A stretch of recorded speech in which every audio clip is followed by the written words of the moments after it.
बूढ़े हो चुके हैं, क्योंकि मेरे माँ बाप की भी संतान 7 गुजरी और हम 4 कायम हैं। ऐसे हम 11 लोग होते हैं। तो मेरा बाप और मेरी माँ बहुत बूढ़े हो गए। वो रोते थे कि मेरी बेटी अब कैसी होगी, हम कैसा करेंगे, क्योंकि मैं उस समय पढ़ता था और मेरी बहन भी पढ़ती थी और कमाने वाला एक। तो मैं समझदार हो गया था। मैं जब उनको देखता था तो मेरे को भी रोना आता था कि काश मैं इस घर का बड़ा बेटा होता तो मैं कुछ करता। ऐसा करते हुए फिर मेरी बड़ी बहन की शादी अचानक जुड़ी। तो स्थिति इतनी खराब थी कि जो मिस्त्री काम करने आते थे तो मिस्त्री को हम चाय पिलाने लग पैसे नहीं थे। तो मुझे भी बहुत बुरा लगता था कि मिस्त्री आया, इसे चाय पिलाना चाहिए लेकिन पैसे नहीं। तो ऐसे में मेरे पिताजी इधर गोंदिया में हमारी रिश्तेदारी है, इधर आए और उन्होंने कुछ मदद मांगे। तो उस समय 20 से 30 हज़ार में शादी हो जाती थी। कैसे भी उन्होंने शादी किए और शादी के ही दिन मेरी बहन को फिर दूध आया और वह जब चिल्लाने बैठी, बोले अब बोले बहुत हो गया रे, बोले मैंने गाँव का नाच तो बहुत की बोले। तो हम एकदम विचार में पड़ गए कि ऐसा क्यों बोल रही है। फिर हमारे पास पैसे कौड़ी नहीं तो गांव के पंडे से किए, किसी फिर थोड़ा पैसे जमा तो एक पठान के पास गए। तो पठान ने कुछ दिन 2-3 महीने आराम दिया और फिर ज्यों के त्यों फिर हो गई। फिर माँ बोलती बेटा तू कुछ मेहनत कर, पढ़ाई मत कर, तेरी बहन मर जाए। तो मैं वर्धा गया और वहाँ से मैंने 4-5 हज़ार रुपये कमा के लाया। तो कुछ ने पंडा बताए कि बोले वारासिवनी के आगे पंडा है, वहाँ जाओ, वहाँ सब सारा काल कट जाता है। तो मैंने 2-3 मिलके हमने वो मार्शल बनाए और पंडे के पास गए। तो पंडा कोरे कागज में दृश्य बताता था कि ये जादू करता है, लेकिन हमको तो पूरा मालूम था कि जादू करता है सामने वाला, क्योंकि उसके पूरा गांव जानता था। हमारी पुलिस रिपोर्ट तक के हुई, हम पुलिस थाना भी गए, थाने में भी बताया, लेकिन थाने वाले बोल दिए कि मेरे पिताजी को बाबा बोले आप केस भी करोगे तो कुछ नहीं होने वाला, क्योंकि भूत बाधा को ये शासन नहीं मानती। तो वहाँ से हमारा केस, फिर हम घर आ गए। तो फिर हम पंडे के पास, पंडे ने बताया 8 से 10 हज़ार का खर्च। तो उस समय 8-10 हज़ार हमारे लिए बहुत बड़ी चीज़ थी। मैं किसी भी हालत में उतने पैसे जमा नहीं कर सकता था और मेरे पिताजी उतने काम नहीं करते थे। इतना काम करते थे कि हमारा रोज का खाना होता था बस। और कभी कभी ऐसी नौबत आती थी कि धान कटाई के समय में मेरी माँ 4 बजे उठती थी और पहले सीला बिन के आती थी और उठती थी और खिलाती थी। ऐसी हमारी स्थिति थी। तो मैं इस मानव धर्म के बारे में, हमारे ग्राम में मंडल से केवल एक ही सेवक था जो मोंगरा परिसर से जुड़ा था, गुरुवेले जी का सेवक, वो एक ही था, लेकिन हमारे घर से 1 किलोमीटर दूर था। और बाकी मेरे घर के आजू बाजू केवल टिमकी नागपुर के थे, लेकिन वह सेवक एक शौक थे। मैं उनके घर जब भी मन करे चल जाऊं कि मुझे कुछ बताए और मैं सुनूं और इस मानव धर्म में आऊं, लेकिन वह सेवक जगाने का काम बिल्कुल नहीं किए। मैं बार बार उनके घर जाता, पूछता, लेकिन कुछ नहीं बताते कि चलो सेवक कार्यकर्ता जी क्या कि वहाँ चलोगे तो आपका दुख हो जाएगा। ऐसा उन्होंने कुछ नहीं बताया। फिर मैं यीशु मसीह वाले जहाँ गया, लेकिन यीशु मसीह वाले भी ऐसा कोई नहीं बताया। मैं एकदम नर्वस हो गया कि मैंने बोला करूँ तो क्या करूँ। मेरा पिताजी भी बेटा बोले जो होगा देखा जाएगा, मैं तो कुछ कर नहीं सकता। फिर हमारे मोहल्ले में घर के जस्ट सामने एक लोहार समाज की शादी थी। उस शादी का कार्यक्रम मंडा से हमने दुल्हन आते तक अच्छा कार्य किए। मेरे आंगन में ही खाना खिलाए उनने और खाना खिला के दुल्हन विदा हुई।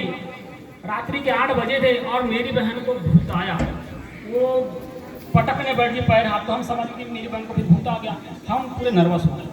और जब भूत आया और जब बकरना चालू की उसने कि बोले अब बहुत हो गया रे, बोले मैंने तो मोहल्ले का बहुत नाश किए, बोले अब दमाए परिवार का नाश करना, बोले यहाँ 3 जान जाना क्लियर है। बोले तो पहली जान बोले बुदा, दूसरी जान भैंस और तीसरी जान बोले मेरी। बोले तो हम एकदम उनकी बात सुन के एकदम हमें रोना आने लगा कि अब कैसा होगा, क्योंकि उस समय मेरे मोहल्ले में 2 व्हीलर गाड़ी भी नहीं थी, बहुत गरीब स्थिति थी हमारे इधर की। तो कहाँ जाए इतनी रात को, क्या करे। जब वो बकरना चालू की और जैसे ही मैं पौधे के पास कोटे में गया तो मेरा पौधा स्वस्थ था, एकदम फूल गया। और जब सर पटकता था वो एकदम खून के आंसू जैसे वो एकदम धार लेकर आंसू आए। 5 मिनट देखा और बोधा ने जान छोड़ दिया। मेरी आत्मा बहुत दुखी मन गया। बाबा मैंने बड़े नहीं उस मार्ग में नहीं था, मैं भगवान को बोला, भगवान मैंने बड़े मेहनत से इसको अपने मेहनत मजदूरी से बोधा लिया था, ये भी मर गया, मैं आज के बाद कभी बोधा नहीं पालूंगा। और मेरा पिताजी वहीं खड़े थे, बोलते थे बेटा हमारे दम्हाई परिवार में काला जानवर नहीं चलता। तो फिर बहन के पास फिर गया मैं। अब पूरा हमारा मोहल्ला पूरा जमा हो गया, पूरे जो भी लोहार समाज के मेहमान थे पूरे हमारे घर पूरे आ गए। बोले लड़की को क्या हो रहा है, बोले ये बाप माँ क्यों नहीं कर रहे हैं। लेकिन स्थिति हमारे को मालूम थी कि हमारे पास खर्च करने के लिए 1 रुपये भी नहीं था। बहुत रोना। तो मेरी बहन पास के गाँव में गई है, हमारे गाँव से 5 मिनट दूर पाला में, उसको फ़ोन करके बुलाए, बेटी आखिरी मुलाकात कर ले। रोना आता है, वो दिन याद करता हूँ। तो फिर मेरी बहन आई तो मेरी बहन बोलती दादा मेरे को बचा ले, मेरी गर्दन मसक रहा है, ऊपर से यमदूत आए हैं 4 मेरे को लेके जा रहे हैं।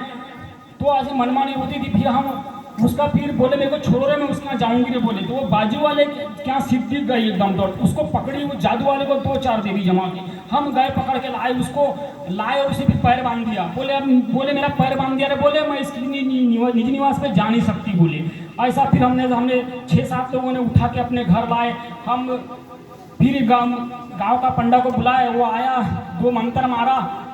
तो पंडे क्या बोलती क्या कर लेगा रे पंडा तू, बोले मेरा बोले तू कुछ नहीं कर सकता ना, उसको उल्टे शब्द में और उसने बोली।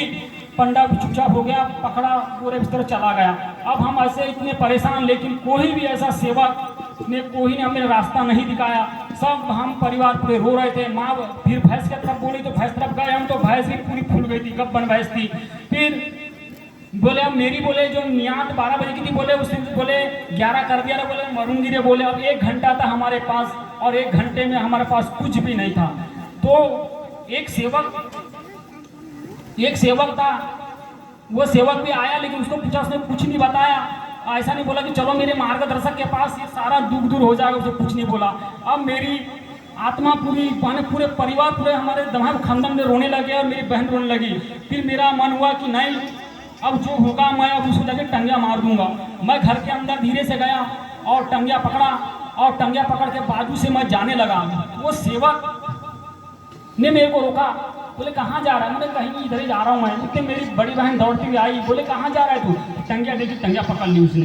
तो बोले एक काम कर, बोले बाबा का सेवक है, बोले मोंगरा परिसर से जुड़ा है, बोले उसके घर लेके जाओ। बोले वहाँ जाने तक गाड़ी नहीं थी मेरे पास, वो 1 किलोमीटर दूर, मेरे घर से 1 किलोमीटर दूर था। तो हम फिर एक मेहमान के पास गाड़ी थी, उस मेहमान बोला भाई बोले तेरी बहन को लेके जाऊंगा। फिर उस मेहमान आया, उसी गाड़ी में मेरी बहन बैठा ले, मैं उसके पीछे बैठा और चलाने वाले और मेरे बीच में हमने 2 गमछे में कस के बांधे और मेरे पीछे एक जन बैठा और हम चलने चले।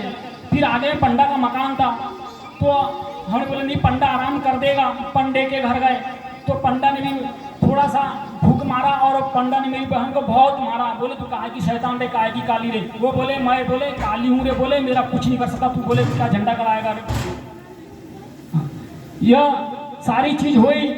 तो फिर वहाँ से उसने बोले मेरे से जमता तुम लेके जाओ। फिर हम सामने चले तो वहाँ पे जो हमारे घर के सामने वाला जो आया जादूगर, उसका पुराना मकान है, वहाँ आई और पूरी गाड़ी को हिलाई तो हम सब नाली में गिर गए। बोले मेरा घर आ गया रे, बोले मैं इसके आगे नहीं जाऊंगी रे बोले। तो फिर हमने उसे गाड़ी उठाए और ज़बरदस्ती 2-4 माने बाजू मोहल्ले वाले को उठाए हमने। रात के 10:30 हो गए थे, वो आए, हमें पैसे भी उन्हें उठाए और गाड़ी में बैठा ले। जब हम उस जवाबदार सेवक के निजी निवास पे गए तो सामने में डहल है, हमने बहुत बड़ा दरवाजा है, महाजन है वो, उसका आवाज़ हमारे भाऊ तो सोया हुआ था। फिर वो उठा, क्या है बोले मैंने बोला मेरी बहन की तबीयत खराब है और इसे भूत बाधा आता है और हमें एक सेवक ने बताया कि इस मार्ग में सारा दुख दूर हो जाता है, मैं इस मार्ग में जुड़ने आया हूँ। मेरा पिता ज़्यादा बोलता नहीं था क्योंकि वह बहुत पीड़ित था, मैं सारा काम किया। तो मैं बोले आपको बोले आपका पिताजी गांजा दारू पीता है तो छोड़ना पड़ेगा। मेरा पिताजी बोलता मैं बेटी के लिए सारी चीज़ छोड़ दूंगा। मैं तो कुछ सेवन नहीं करता था, तो उनके घर के सामने लिखा था शराब आके आना मना। उस दरवाजे से मेरी बहन नहीं जाती थी। हम 4-4, 5-5 लोग भी उठाने की कोशिश करते थे, लेकिन वो नहीं उठती थी। तो वो सेवक ने बोला बाबा हनुमान जी फूंक मार और ये उठेगी। हमने बाबा हनुमान जी फूंक मारे और हम 2 ही लोगों ने वो सेवक जी के यहाँ लेके गए। सेवक जी ने हमें बारीकी से बताया कि इस मार्ग में अपने घर का पूरे देवी देवता सारे को विसर्जन करना है। मैंने बोला सारी चीज़ कर दूंगा, मेरी बहन ठीक होना चाहिए और मैं आप जो बोलोगे मैं करूँगा अपने जीवन, ऐसा मैंने वचन दिया। और उसने अपने घर से एक बाल्टी और एक गिलास दिया, कुआ था वहाँ से पानी लिया, ताज़ा पानी, और बोले मैं जो बोल रहा हूँ वो बोले और बाबा हनुमान जी फूंक मार बोले। उसने सुबह की विनंती मुझसे जैसी बनी मैंने वैसी बोला, घबराहट में था और मैंने 11 बार का तीरथ बनाया बाबा हनुमान जी कह के, और मैंने अपनी बहन के मुंह पे बाबा हनुमान जी कह के 3 बार जल छिड़का तो मेरी बहन एकदम होश में आ गई। उस समय उसके पास चुन्नी नहीं थी तो बोलती है माँ मेरे को चुन्नी दे।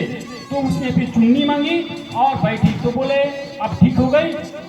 तो हाँ बोले ठीक हो गई। अब बोले तुम घर जाओ। हमें इतना डर था कि हमने बोले भाऊ हम रात भर यहीं सोएंगे, हम नहीं जागते, हमें बहुत डर लगता है क्योंकि उसने नियाद बांध दिया। उसने हमें ऐसी शिकवन दी, बोले आप बाबा के सेवक हो, आपको कुछ हो नहीं सकता, इतनी बड़ी शक्ति है, तुम जाओ घर और रात भर बाबा हनुमान जी बोलो।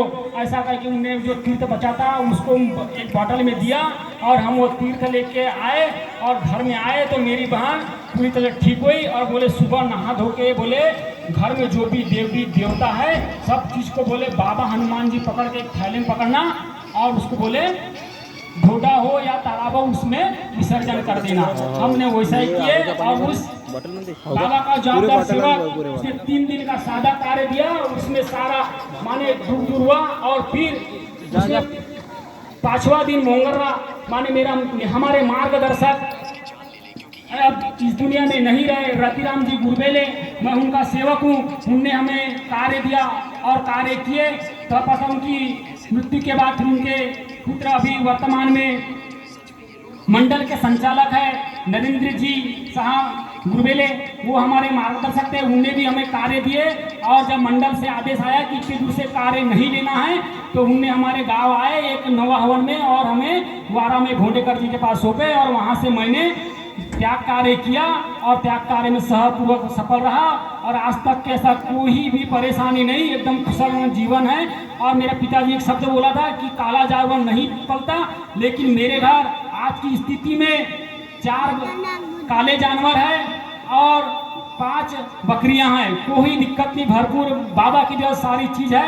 मैं इतना 2 शब्द बोलकर वाणी को विराम देता हूँ। मुझे बोलने बताने में चूक हुई है तो भगवान हनुमान जी उपति क्षमा दे, वाराणसी आई उपति क्षमा दे, वाराणसी आई क्षमा दे और आज के अध्यक्ष उपाध्यक्ष संचालक क्षमा दे और उपति बाबा के सभी सेवक क्षमा दे। नमस्कार।